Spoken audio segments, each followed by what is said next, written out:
The desire to get things right is understandable, but it often works against learning. Let's dive in. In today's video, I want to go over 3 main points. The first one is how correctness often creates tension, mental and otherwise. The second point is that learning requires permission to be wrong. And then the third point is about repetition. So, first of all, the fear of mistakes. Oh my gosh. In anything, people have fear of mistakes. It's human nature. So I remember when I was living in Japan, I was teaching English as a second language. And a lot of people just wouldn't talk at all until they had exactly the correct sentence in their mind. And then they'd say it, but then the conversation was like, they missed that part of the conversation. We're on a different topic by the time they got that. And maybe if you're a language learner, maybe you've been there. I think we've all been there. But you can see that, for example, with language, to have such a strong desire to be right, it doesn't help you in that way if the conversation is completely on a different topic by the time you get your correct sentence all put together. So it's the same with the body. Hey, sorry to interrupt the video, but some of you have been asking how you can get a copy of my book, The Teacher. The book includes a wide range of topics, including from horseback riding to Budo, the Japan experience and returning home, building intuition, attracting new students to Aikido, Aikido and nonviolence, leading by example, women in Aikido, arrogance, saying no to homogenization in Aikido, Aikido and distance teaching, body alignment, and more and more. So if you haven't purchased a copy of the book and you would like to, just head to leah-suzuki.com/book or use the link in the YouTube description below. It's available in English and it's even available in Italian, actually. That's just on Amazon. And the book has, let me show you a little bit of this book. A photo of me when I first started. Can you see it? Is it showing up? Some photos of my teacher, Takeda Shihan. My first teacher, Bill Gleason Sensei in Boston. And some of you might recognize that's Gary Small Sensei taking ukemi there. More casual setting with myself and Takeda Shihan back in the 80s, hence the crazy hair. Another one of my favorite photos of Takeda Shihan. One of my favorite photos of Yamaguchi Sensei. There I am teaching a seminar at my dojo in Hollywood. Just a regular photo shoot, actually, from a regular class. Teaching in Hollywood Dojo. Oh, wow. My friend Brandon Ishisaka Sensei, I believe that's me training with his daughter, who now I think is like 16 years old. Anyway, she's super cute, huh? And she's doing great. She's still training. If you haven't gotten a book and you'd like to get one, just look in the description below this video and there's a link there that you can click on to order your copy. Now let's get back to the video. What I see happening a lot is with new people and experienced people, but we see it especially with new people, is when they just freeze and they have to have the technique explained to them before they can do anything at all. And the way I teach is kind of diagnostic. If somebody's just standing there, I can give them a little bit of an explanation. I just showed the technique. If they're really new, I'll give them a bit of an explanation. But they learn much quicker if they take the risk of being wrong. I show it, they jump up, they're like, whoa, what the heck was that? And they just grab a wrist and start moving. Then I can diagnose it and I can go, great, now open your chest even more while you do that. Keep going. And then they open the chest and I go, great. And then I say, okay, now bring your elbow in and open your chest and keep moving, right? So I can ratchet it up. Now add this correction, now add that correction, now add that, if they keep moving. If we stop and discuss the technique, they don't learn as quickly. But some people get really nervous doing it the other way around because they know they're making mistakes, but that's okay, right? If you've got a teacher who's going to say, great, now add this to it. Great, now let's tweak that. Great, now let's tweak this. That's the best way. So please don't be afraid of mistakes.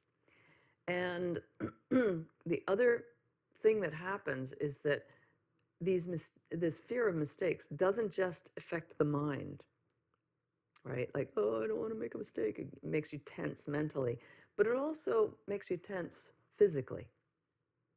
So if you can embrace making mistakes, then you'll progress better. And it also, when you're thinking about, I don't want to make any mistakes, your focus narrows. You can't see as much. All right? So do everything that you can to give yourself permission, in fact, encouragement to make mistakes, just like the language learner. You know, somebody says to you, maybe you're a native English speaker, and somebody says, where, store. Well, you know what they meant. Where is the store? Right? Say, oh, it's just down there, it's this and that and that. Right? So you've got to start somewhere. And if the timing is right to do something, to take action, take it. It might not be perfect, but it might be good enough. And if you've, like I said, if you've got a good teacher, they'll help you tweak as you go. The second point. If you've been watching my videos, you've probably noticed that I sometimes use shoto, or short sword.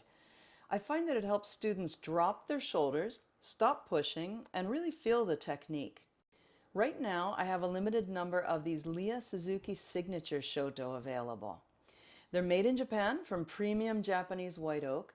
They're engraved with my signature, and they're really beautifully balanced. Because of the lumber shortage in Japan, I was only able to get a small batch of them. So once these are gone, that's it for the time being. So if you'd like one, click the link below to reserve yours. During the checkout process, you'll be prompted to let me know which seminar you'll attend, and then I'll bring it right to you. Now let's get back to the video. Is exploration over performance. This is the mentality that we need, that our first job, the top priority, is exploration, right? Not performance, not execution, but exploration. And along the way, you'll do some things right and you'll do some things wrong. This is not a street fight where you're going to be killed. It's a dojo, right? I'm not talking about a street fight. I'm talking about a dojo where we're training in Aikido. And we're working to build reflexes that will serve us in conflict resolution. External, internal, physical, verbal. In order for us to put more emphasis on exploration than execution at the beginning, we need to hold curiosity at a higher priority than judgment. So don't just judge yourself, that was wrong, that was wrong, that was wrong. But notice, like, oh, wow, that was interesting. Oh, I thought he was going to fall at this moment, but he fell a little bit later, or whatever. And also, we need space to adapt things. So you train with somebody your own height, and things work this way or that way. And then you train with somebody 6 inches or a foot taller than you. Things are going to work a little bit differently.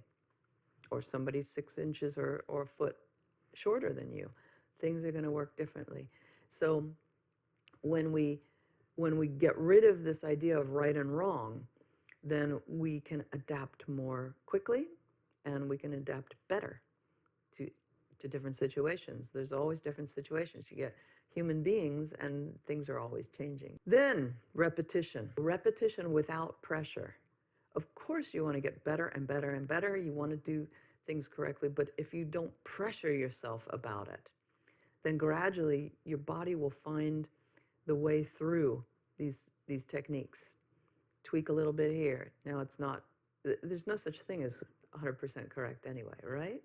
But we can strive to get closer and closer to correct, right?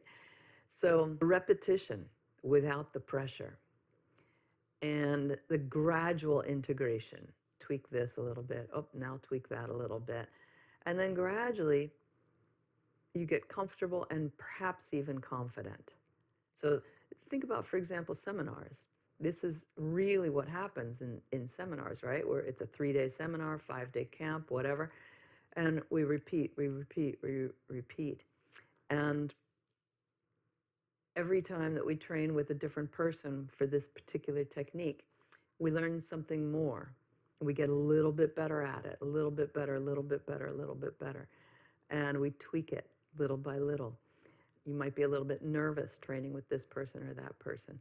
Well, then you go through this process with them, and now everything was fine. You've got a little bit more confidence. So this is one of the beauties of a good seminar, by the way.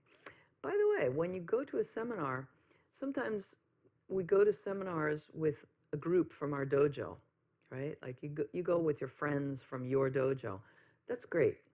I hope that when you do that, you don't just train with your friends from your dojo. In fact, I hope you avoid the friends from your own dojo. Of course, sometimes you'll probably pair up with them, but try to avoid them, because here you are at this seminar with other people who move in another way, and you're unfamiliar with these people. So try to train with all of them. Put that as your top priority. In conclusion, progress comes from patience and repetition, not perfection. So in the coming week, at your next class, try to approach your training in this way. And if you already do, that's great. But if you feel that you could be a little bit less focused on being absolutely correct, then try to approach it without this pressure that you put on yourself about being absolutely correct. And then let me know in the comments section how it went. Looking forward to seeing you again next week. Bye-bye.